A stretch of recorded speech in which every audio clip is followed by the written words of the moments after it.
Okay, welcome small growers. Because of the COVID-19 situation, we're doing a lot more of our stuff doing video, and also this sort of takes place at the field days that we often have. So a couple things we're going to be covering today.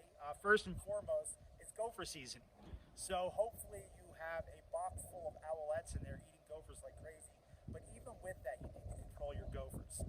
As a general population strategy, usually in the late spring, we actually let the gopher population go up a little bit because I want there to be plenty of food for the small owls, for the owls that if you have an owl box.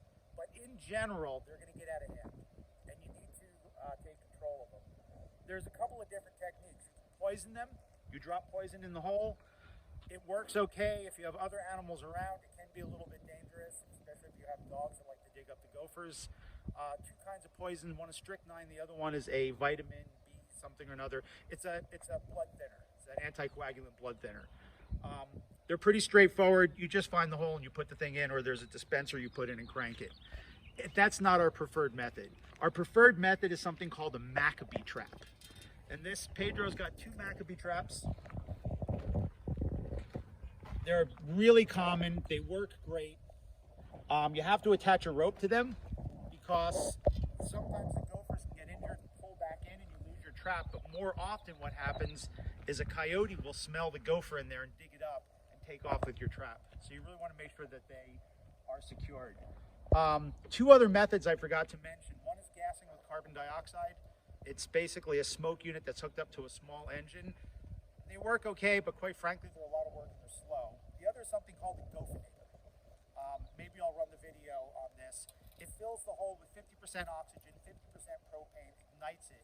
It's as fun as it sounds, but it starts fires, it does damage, and it's actually kind of slow. Right? Compared to the Maccabee trap, nothing works as good.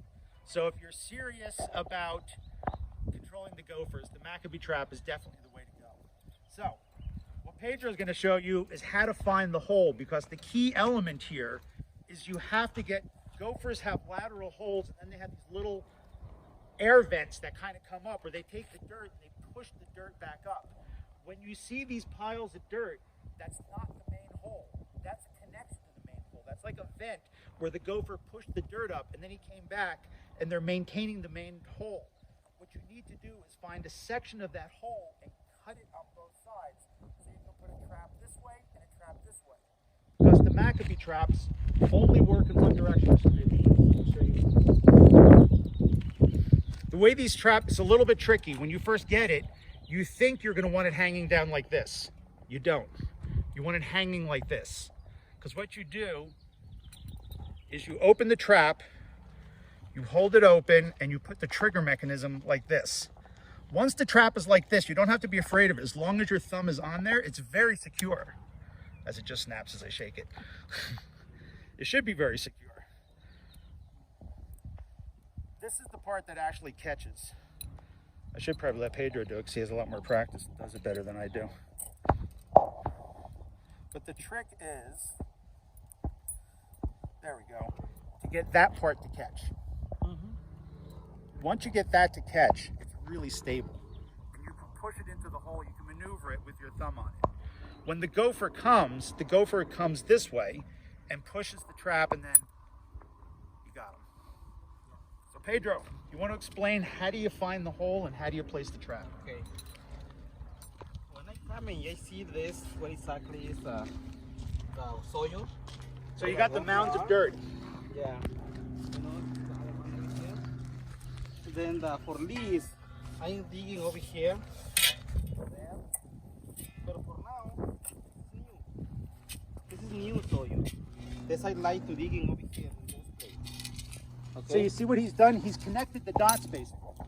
Yeah. See, there's a mound here and a mound here. So he's thinking there's going to be something right here.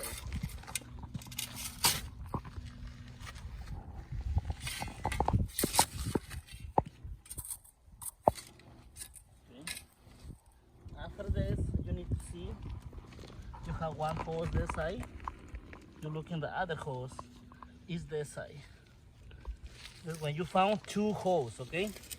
Like you exactly explain. So he's bisected the tunnel. He's found the tunnel. and he's cut into it. So now he has the tunnel going in both directions. And now we made a trap, like you exactly said.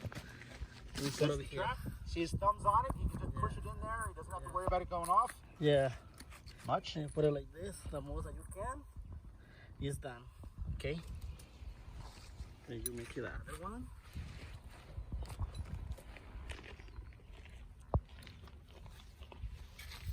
You always put it this finger over here.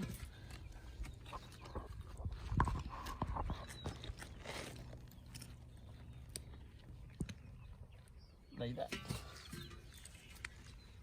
It's two way for cover the tram. Sometimes I use this, like this little rock. Put it like this. Okay. So there's a little bit of light and air going through it. The other way is the same. We use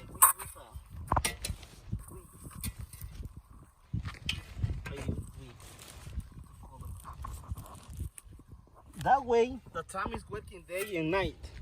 If when you leave in like open the hose, only the night is working the tram, but in the day it's not working. The other thing I noticed is when I put Whatever time the guy is walking over there, you cut it. when I put grass or a weed on top, the gopher thinks that there's just a cave in. He's not suspicious. Right. And so he goes to clean it out, and that's when you catch him. That way it's okay. Either way. So how long do you leave the traps in? 12 to 14 hours. So it's one day. One day. Usually our crew sets them all one day, and then they come back the next day and take them all out. But we have about 300, 400 traps. When you leave it for 24 hours, it's much better. Yeah, that's what I do. I set it one morning and then come back the next morning. Right. Then we come back tomorrow. If you have a lot of coyotes, it doesn't hurt to get a decent steak or something and put this in. If you don't have a lot of coyotes, Mike is coming with his irrigation flag. We also often use mason twine. Works pretty good for this. It's thin, it wraps up nice, and you just stick a marker in the ground and then tie the rope around it.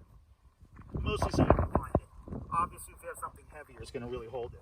But this is just so you can find it. It's more easy to see what exactly your tram too. Yes, and these work really well. I usually get about 50%. Not every other trap has a gopher in it. Yeah, they work really well. Relatively inexpensive. You don't want to leave them for more than a couple days because they can get kind of gutsy and bloody and nasty and rotten and all that. If you do, just throw it in a bucket with a couple of teaspoons of bleach and it'll clean it right up.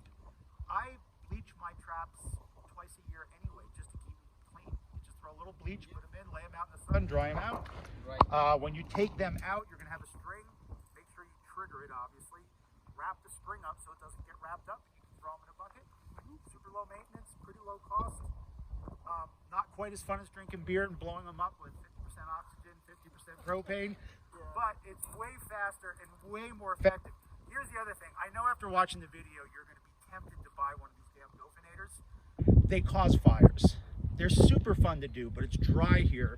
We had an incident where we were gophinating and I went back 6 hours later and there was embers smoldering. This afternoon wind came up. It was blowing through the hole and the embers were starting to glow in the middle of the night. It's just sheer luck I found it. That's when we locked up the gophinator and stopped using it. Right. But I do miss drinking beer and blowing up gophers. Okay, All right, Cool. so the Master Pedro, you will not get a better. All right, Yes. So now we on to pruning. yeah. So now we're gonna move on to some pruning. Cool.